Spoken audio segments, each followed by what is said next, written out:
Namaste, greetings and blessings, and welcome to the Center for Spiritually Integrated Arts. This is our Sunday message, and I am Reverend Dr. Raymont Anderson, the founder and spiritual director of this center. And I invite you to watch not only this Sunday message, but any of our archived messages. I invite you to join any classes or events that we have going on. I invite you to reach out and email if you have any questions. Questions about this community, questions about me, questions about what we do, or questions about this science of mind and spirit, liberation theology that we practice and teach. And if by chance you find yourself seeking beloved community with other like-minded beings, even if you already belong, are a member of another community, church, or center, you are more than free to have multiple affiliations wherever you are fed and find community. You are invited. And lastly, feel free to click like, subscribe, and share this or any other message or announcements with others in your circle. And with that, much appreciation, love, and blessings. Enjoy the message.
Namaste and greetings. What month is this? You said August. No. For real. It's August. Okay, wow. Well, it being August means the theme for the month is On the Wings of Love. Okay, I'm not going to sing. And today we specifically are talking about the launch of love. What if that said lunch? The lunch of love. Anyway, this month we begin our journey by understanding the foundations of love. Just breathe that in for a moment. Because from this foundational understanding, we can then discover how to apply it. How do we embody it? How do we ensure that that is what radiates outward? And as it radiates outward, is creating nurturing and compassionate settings and atmospheres and environments where more meaningful connections can occur. Because when that happens, we are far more likely to step into those deeper connections, those more meaningful connections.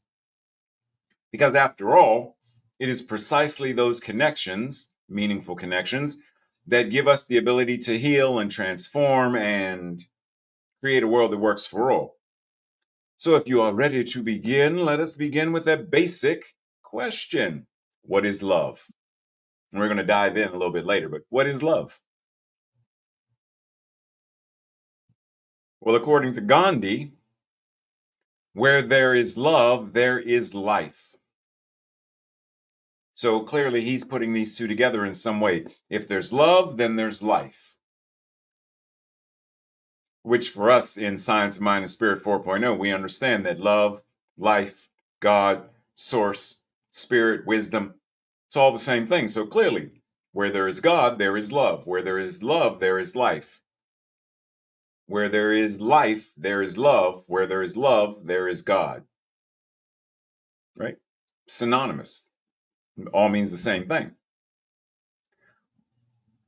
To which Dr. Holmes adds, love points the way, and law makes the way possible. So I want you to process this for a second. Where there is love, there is life. Love points the way.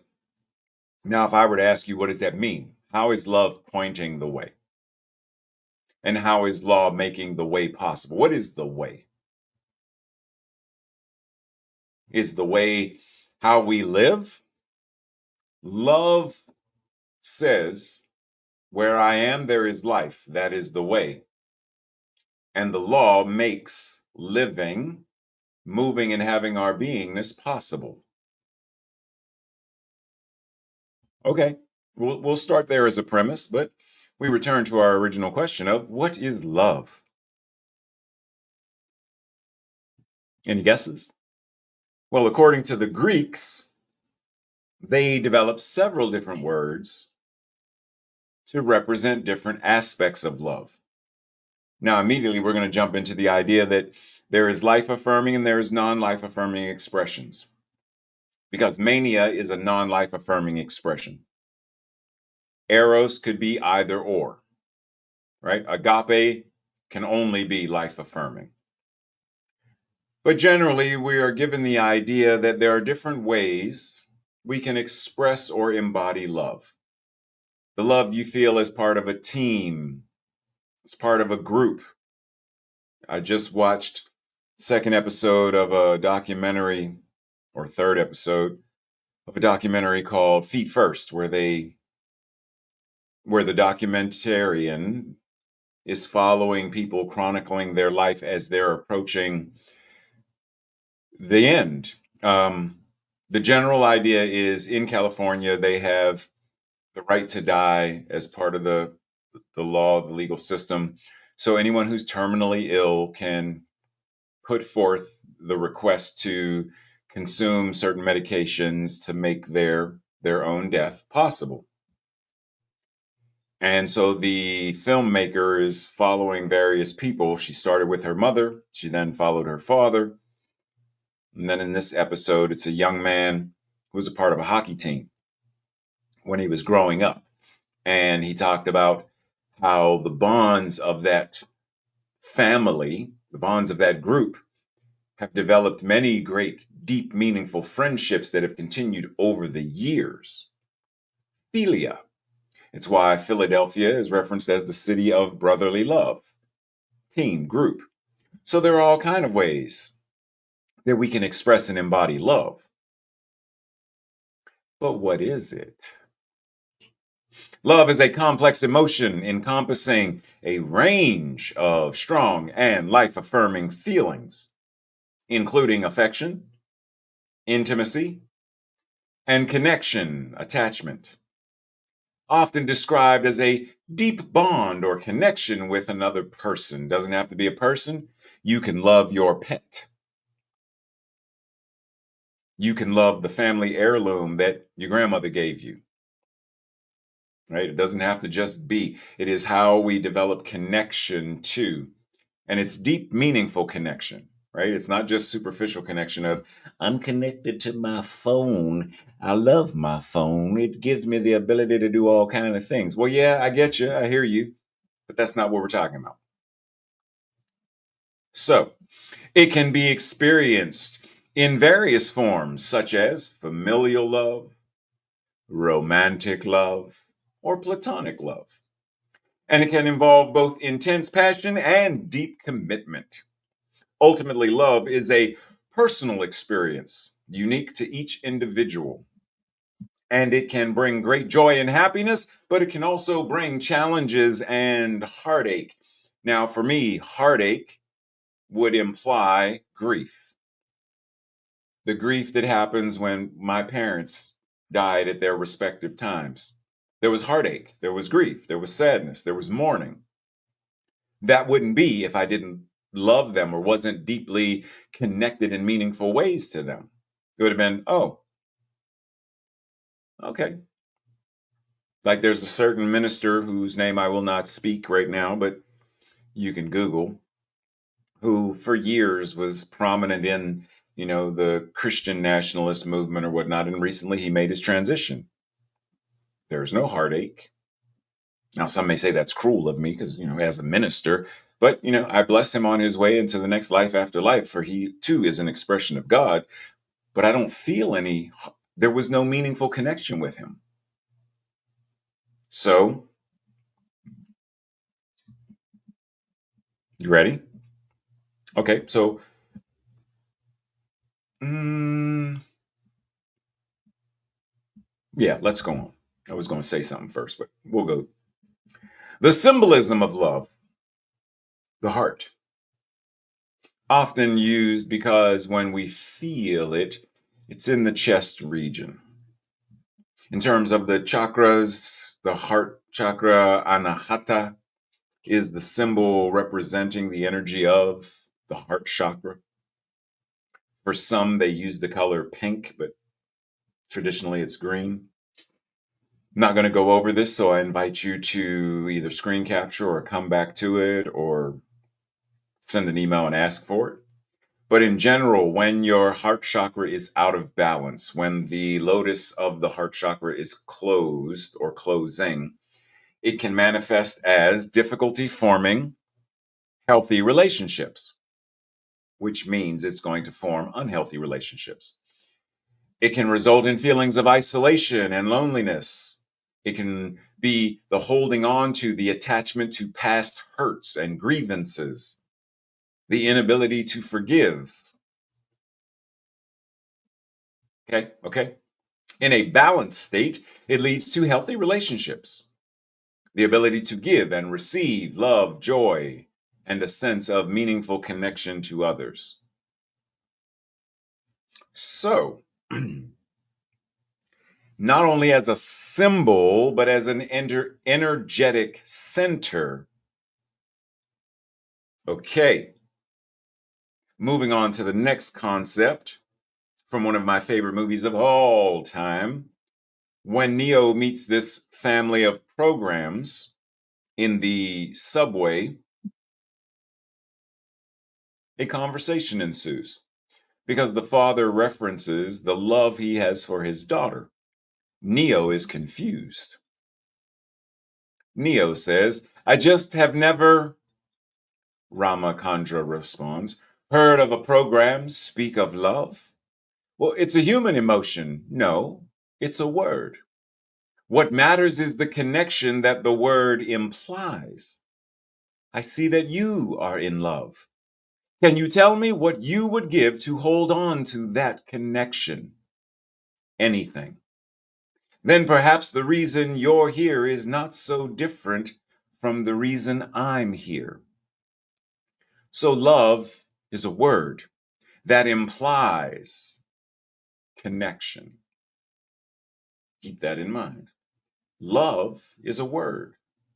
What that word implies, what matters, is the connection. Okay? Dr. Holmes says, life is not only where we are, it is what we are. What did Gandhi say? Where there is love, there is life. Life is not only where we are, it is what we are. It is in as well as all around us. And the whole impulsion is love. Love is a word. What matters is the connection that that word implies. The universe does not rest on the shoulders of love, the connections that that word implies. For the connections are the real lodestones of life. If you're not sure what lodestone means, I invite you to Google it. Hey, Google, what does lodestone mean? Oh, it actually popped up. I wasn't expecting. That's funny. My phone is listening to me. Ooh, AI listening. Okay, so I invite you to do the same. Google, what is lodestone? Gemini, what is lodestone? Siri, what is lodestone? Ask, okay? But love is the real lodestone of life. Love is a word. The word references the connection. That word is about the meaningful connections. Those meaningful connections are the real lodestone of life.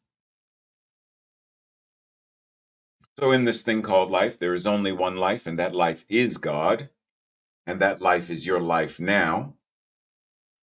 Means we are invited to live life in a way where we grow, we blossom, we bloom. We grow in love, as love, with love, for love. If we are living this thing called life and void of love, there's a problem. Void of those connections, there's a problem. As Maya Angelou said, I am grateful to have been loved. What is love? Meaningful connections. I am grateful to have experienced meaningful connections. I am grateful to experience them now and to be able to experience them because these connections liberate. I am grateful to have been loved and to be loved now and to be able to love because love liberates. So if we're living this thing called life and we're void of love, how can we be liberated? If we are void of the meaningful connections, whether with other people or animals, nature, how do we liberate? How do we heal? Dr. King reminds us, darkness cannot drive out darkness, only light can do that. Hate cannot drive out hate, only love can do that. Well, if love is a word that represents meaningful connections, then hate would represent the lack of those connections. So we cannot use disconnection to drive out or somehow become. Wait, what? Wait, right?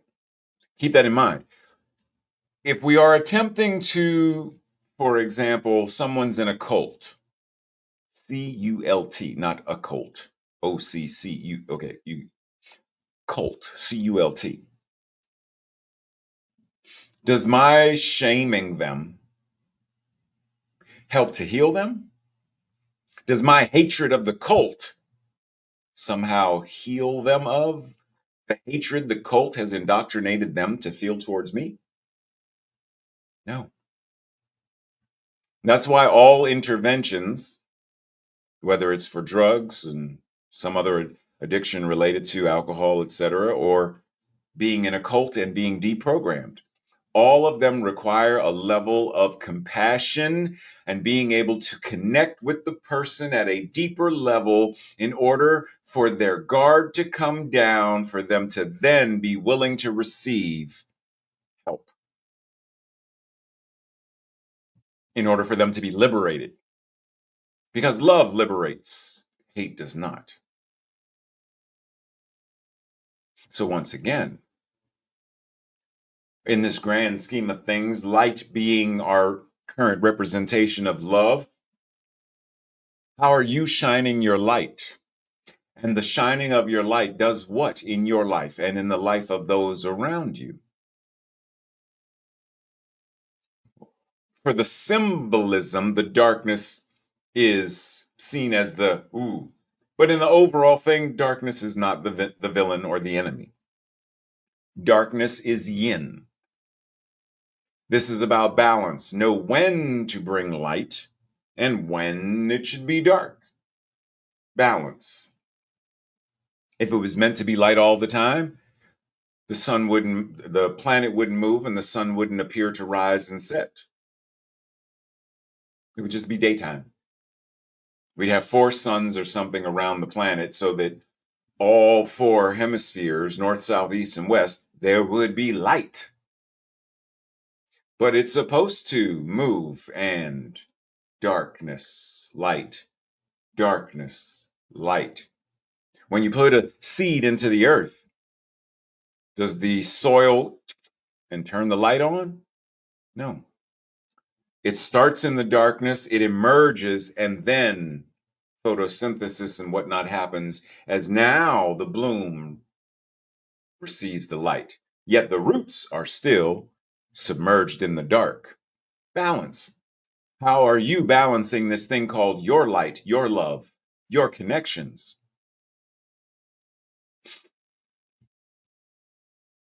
It is our duty to fight for. Pause. I know some of y'all don't like the word fight, so feel free to swap it out for. It is our duty to stand in principle for our freedom. It is our duty to win. Some of y'all don't like the concept of win because it implies competition. It is our duty to succeed in attaining freedom. We must love each other, be connected, and support each other. We have nothing to lose but our chains. Once we lose our chains, we are free, we are liberated. It changes the way we show up in the world. Asata Shakur is inviting us into a space to ask us, am I doing the work I need to do in order for there to be freedom, not just for me, but for everyone? Am I doing what I need to do to take responsibility and accountability to ensure that we succeed in that freedom? To what degree am I loving and supporting and being connected to what degree am I willing to let go of the chains? So this year in Washington, D.C., celebrating World Pride, an artist was commissioned to come up with a symbol, a painting to represent such an auspicious event. So this fabric of freedom was created. The fabric of freedom was the official theme for World Pride, Washington, D.C., 2025. A powerful reflection of resilience, unity, and liberation. We extend our heartfelt gratitude to the incredibly talented artist, Adrian Muse, for creating the official artwork, beautifully capturing the spirit of this historic celebration. The piece is built around 4 hands spelling F-R-E-E in American Sign Language, tied together by golden thread. Each hand is engaged in mending or sewing, a visual metaphor for how queer communities are continuously weaving connection, resistance, and healing into the fabric of society. And rather than focusing only on the traditional rainbow flag, this quilt behind the hands subtly pulls tones from multiple pride flags, including trans, lesbian, and progressive, without directly replicating them. This approach allowed Adrian to emphasize inclusivity without leaning into overt symbolism. The thread unifying the hands speaks to collective labor, chosen family, and the process of creating freedom together. One hand forms a peace sign, grounding the entire composition in love and nonviolence, which is a nod to both protest and a sacred gesture. How are you involved in the fabric of freedom, sewing and mending, in order for all to be free, in order for there to be a world that works for all? To love well is the task in all meaningful relationships, not just romantic bonds. To be connected well, to be well connected in healthy ways is the task in all meaningful relationships. Do you realize that, per what Bell Hooks said, not just romantic relationships, we have been indoctrinated into a very toxic culture referencing affection and love? You know that?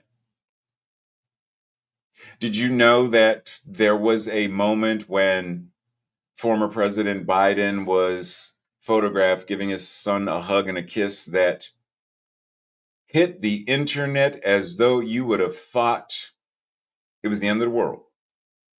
Such as this. Does this look like an appropriate father-son interaction to you?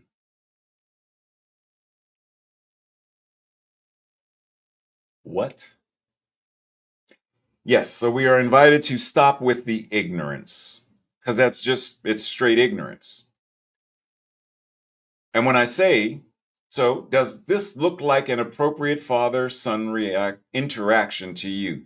Yes, why would it not? Why would it not?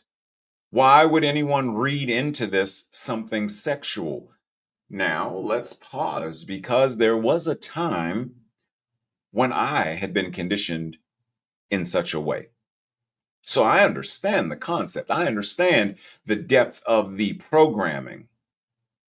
I also understand, as John Pavlovitz goes into, when he says fathers should kiss their sons, excuse me, so that their sons grow up to be men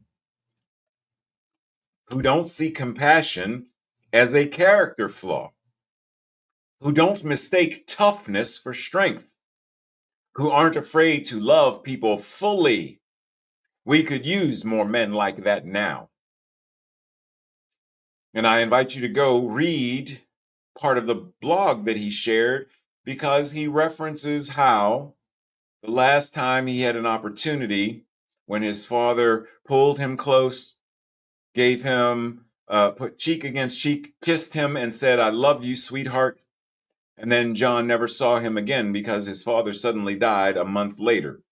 And he says he was grateful for that one last kiss, grateful for that one last sweetheart.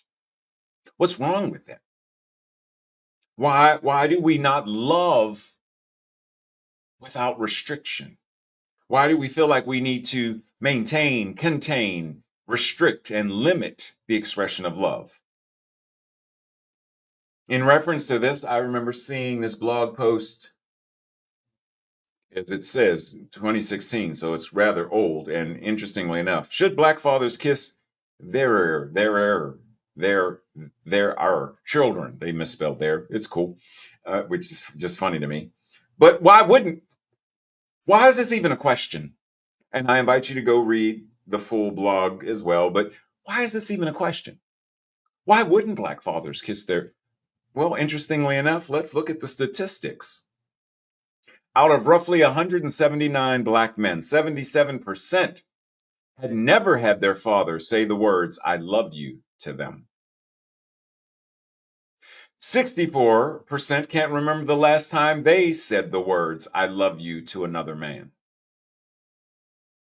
39% think that kissing their father or son makes them soft or less than a man. And then 24% think there's nothing wrong with kissing and hugging their father and or son.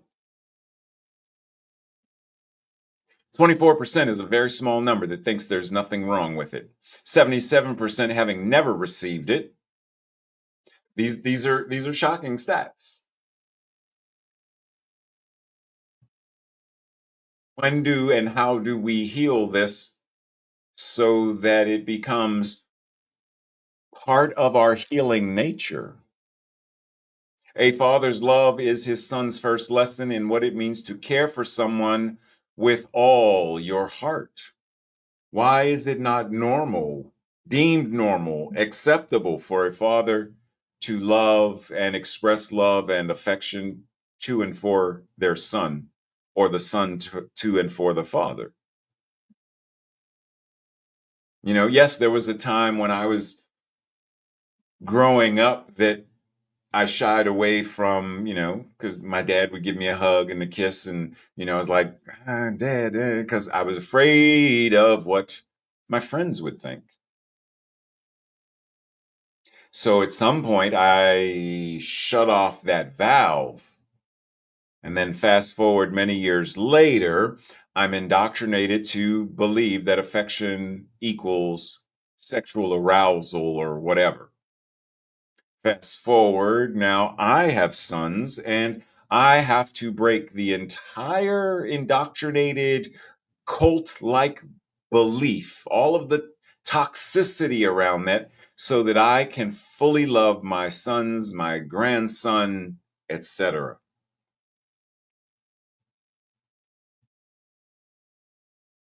Are we really ready, willing, and able to break the patterns and the chains of indoctrination to be liberated? Because in a world that works for all, we have to love. We have to be connected.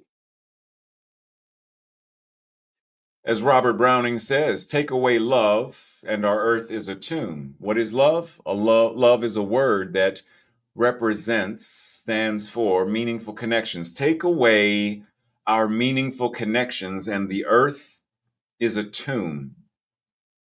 Once again, if we are living this thing called life and we are not loving, we are not connected, then it is like we are zombies simply going through the routine. We're existing, not living. So we're being invited into a space where we redefine what love is and what it means to embody it and express it. Recreate what it means to have meaningful connections and all of these things. Redefine, recreate a brand new love. A brand new meaning of it, a brand new embodiment of it, a brand new expressing of it. Breathe. Because Dr. Holmes reminds us, if we look for a God of love, we must look long and deeply into each other.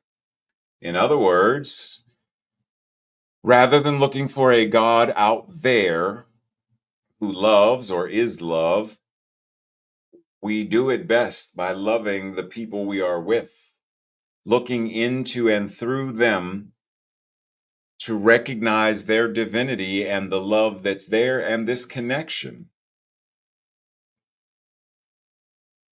We must look away from the differences until we penetrate into the unity of the whole, because love alone reveals love, whereas hate but hides the gleam.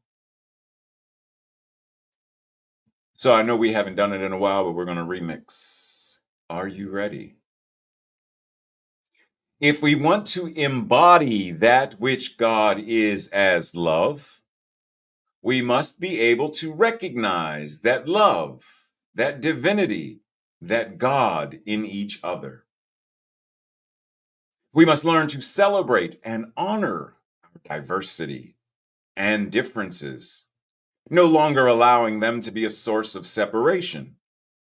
We must practice unity of the whole while respecting how God expresses as all of the wondrous various parts. Love reveals, reflects, and reciprocates love, whereas hate hides the gleam and dulls our senses. Hate ensnares us and prevents us from truly living, because hate separates us and segregates us, whereas love is the very essence of connection. Thich Nhat Hanh reminds us, the Buddha taught that it is possible to live 24 hours. What? He said, how long? It is possible to live 24 hours a day in a state of love. Every moment, every glance, every thought, and every word can be infused with love. He said 24 hours. That's a whole day.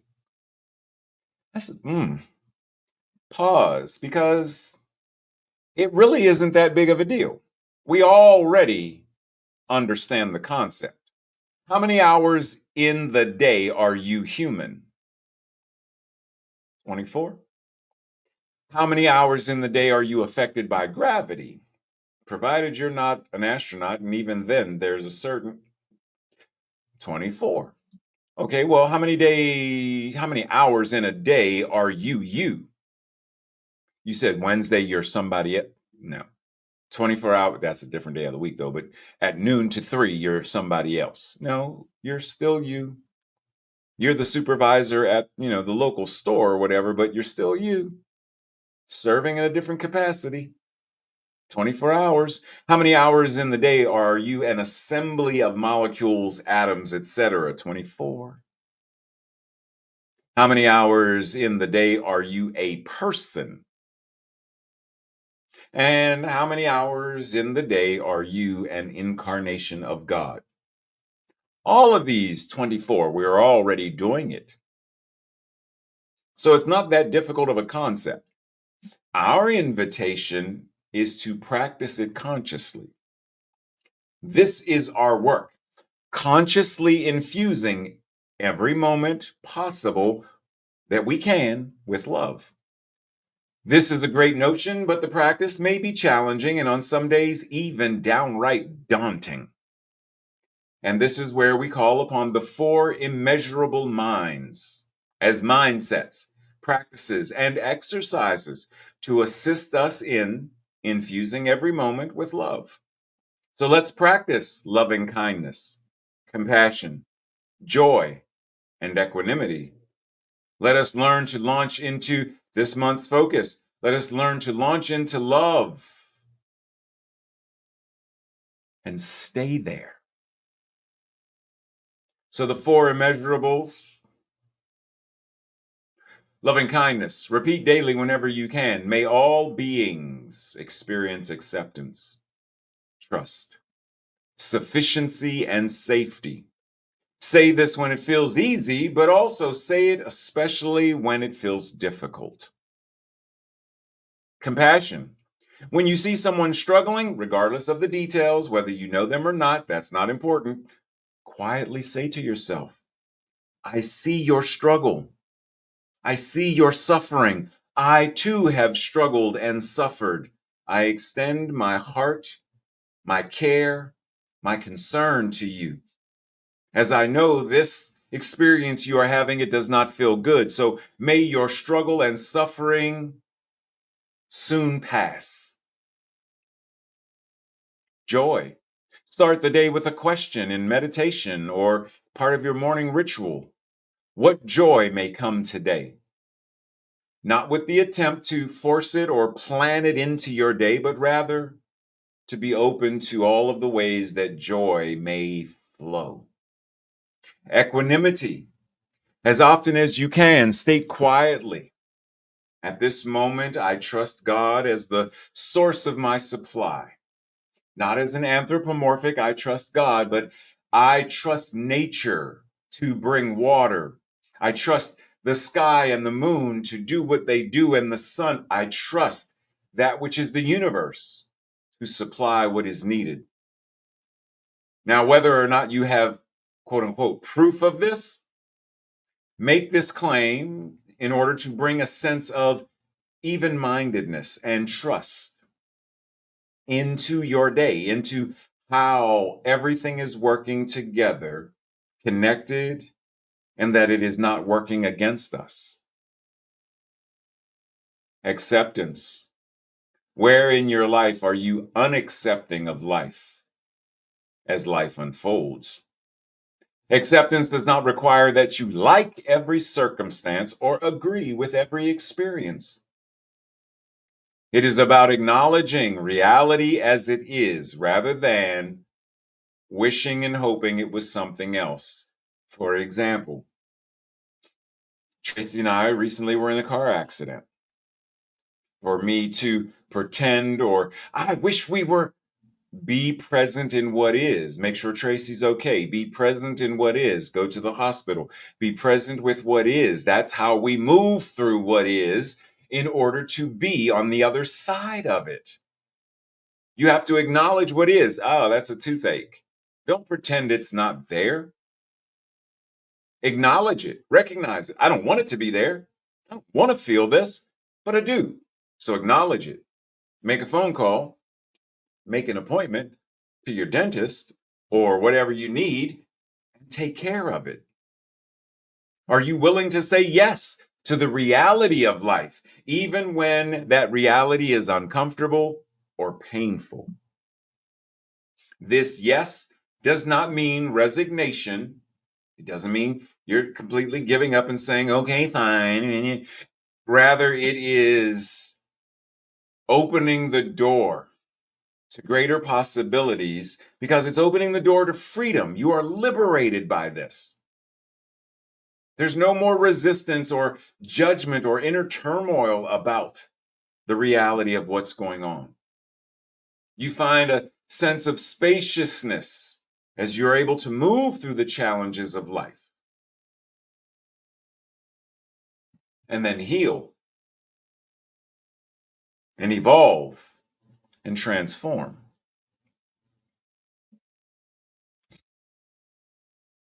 Is God all there is? Is God love? If so, to either of these, why then would we discriminate against someone? Why would we say that something or someone is not God or is not love? Why would we not love the God that we ourselves are an expression of? Why would we put any conditions on who and how we love the other expressions of God? Ignorance of the truth, fear of the truth, lack of embodying the truth out of ignorance or fear. So, are we ready to address the ignorance and fear so that we can fully embody, fully heal, and love as we are here to do? Do you know your love languages? Have you ever heard the concept of love languages? So, love languages are precisely what they say, the ways we communicate love to one another. Do we offer words of affirmation? Do we give quality time? Do we acts of service? That's one of Tracy's acts of service, being of service to her, helping her, taking out the garbage, stuff, not dropping crumbs all over the floor. Acts of service. That's one of Tracy's love languages. Another way of thinking of these or looking at them is physical touch, is connection. Quality time is presence. Receiving gifts, thoughtfulness. Words of affirmation, praise. Acts of service, help. How do you communicate, and who in your life communicates with you using your love language? Right? Because if Tracy's love language is help, being of service to her, and I never do it, ever. I don't take the garbage out, ever. I don't take recycling out, ever. Now, there are some times when, I slip my mind and whatever, and I do it later or have to do it later. Or, in the past, she was like, he ain't do it yet. I'm going to just go ahead and do it.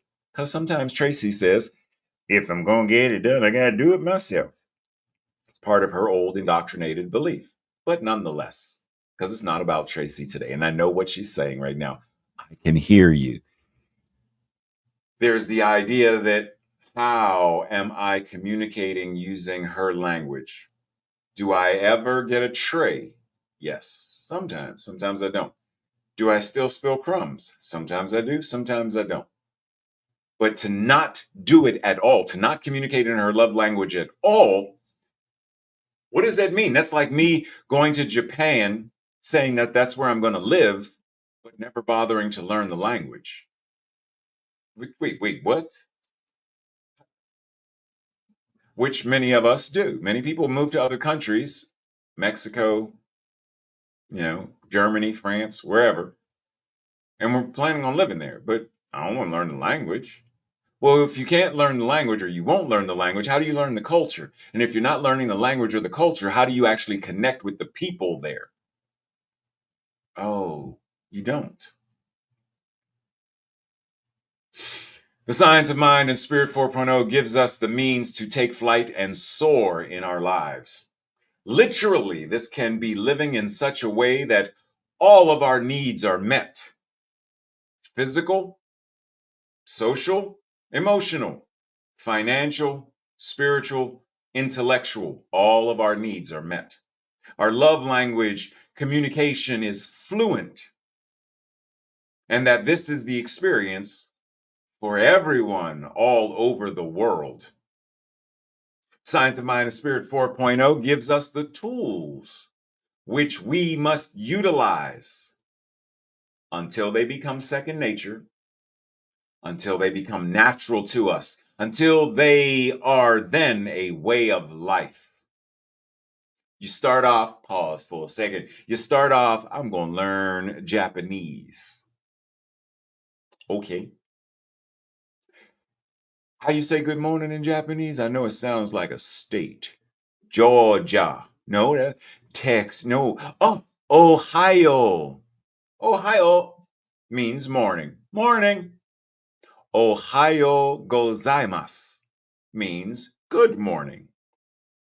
In the beginning, it's okay. Good morning. Ohayo gozaimasu. Okay, how do you say good evening? Texas gozaimasu? No, I don't know. Konbanwa. Okay, then you practice it. You get the flow for it till you don't have to think about it. Right. How do you say good morning? Ohayo gozaimasu. How do you say hello? Am I on the phone or am I in front of the person? On the phone. Moshi moshi. In person. Konnichiwa. How do you say thank you? Formal or informal? Like informal. Domo. Thanks. Okay, more formal, like thank you. Domo arigato. Okay, like really like, oh my goodness, thank you so much. Domo arigato gozaimasu. Till it becomes a way of life. Are we practicing Science of Mind and Spirit so that it becomes natural and fluent for us? Because only then will we live on the wings of love in a world that truly does work for all. This week's affirmation, our declaration, I'll say it first. If it resonates with you, I invite you to say it the second time. My journey is an amazing demonstration of my embodiment and expression of love as love. Together. My journey is an amazing demonstration of my embodiment and expression of love as love. And so it is. Your own personal journal exercises or part of the Thursday night study group, ask yourself, what are my love languages? And do the people around me know what they are? When do I refrain from receiving or expressing love? When do I withhold love from myself or others? In what way am I invited to recreate or redefine what love is and what it means to receive love and to give love?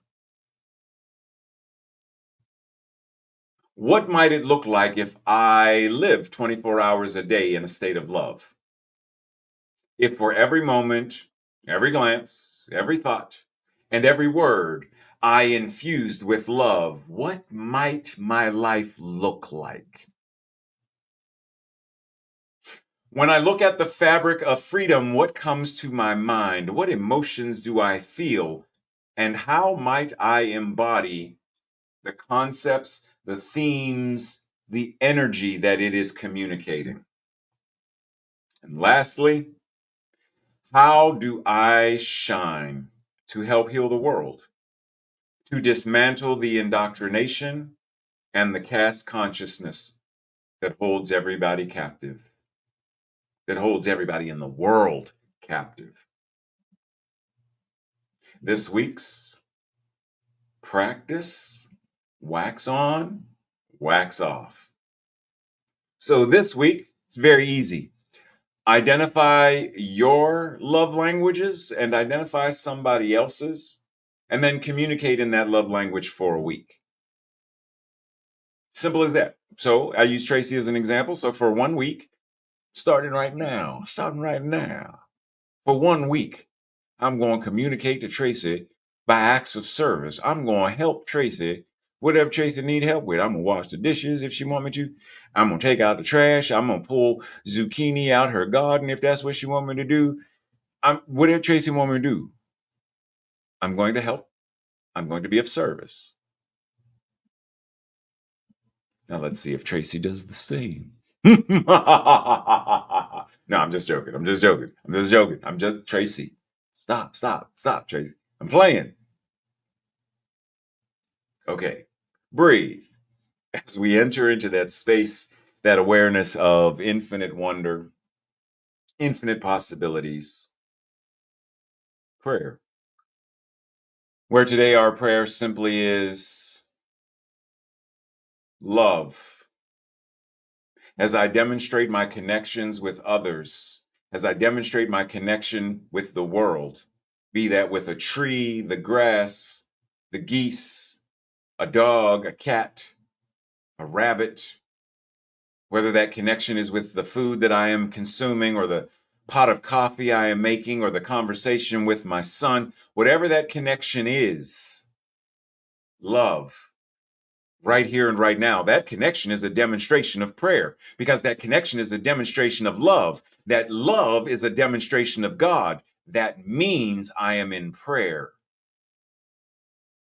And as I say I, referencing me, I know that this means for all. Any connections we have that are life affirming and supportive and nurturing, liberating, then we are engaged in prayer. Prayer is not simply something we say. Prayer is how we live. Prayer is how we act. And so I breathe with the great joy and awareness to know that at any moment, my hello to the cashier at the supermarket, when made with the intention of making connection, I am in prayer. When helping someone reach for something above their head in the supermarket or wherever we may be, a department store, I am demonstrating acts of service, kindness. I am in prayer. When I tell someone at the movie theater, oh man, I love your shirt. That is so Cool. Words of affirmation and praise. I am in prayer. Thank you for giving me my popcorn, or thank you for whatever it may be. Thank you to the paramedics who took care of Tracy and I. Prayer.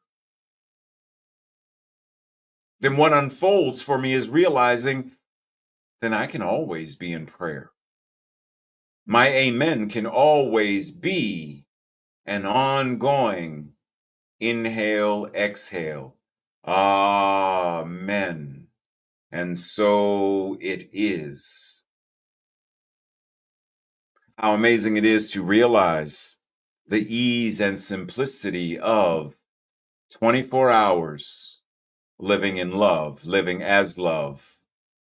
24 hours living in prayer, living as prayer. So it is with joy and gratitude that I surrender these words. I surrender this awareness into the infinite law, knowing that it responds accordingly and comes back to me with precisely that. As your words have spoken, so it is done unto you. Precisely that. Your life is your amen. I receive it, I acknowledge it, and I live it. As do we all. And so it is. And so it is. Namaste, blessings, much love and appreciation as always. I will see you either during the week for any of the things that we've got going on, or I will see you right back here next week for the second week of August. It's August already? It's August. Love you.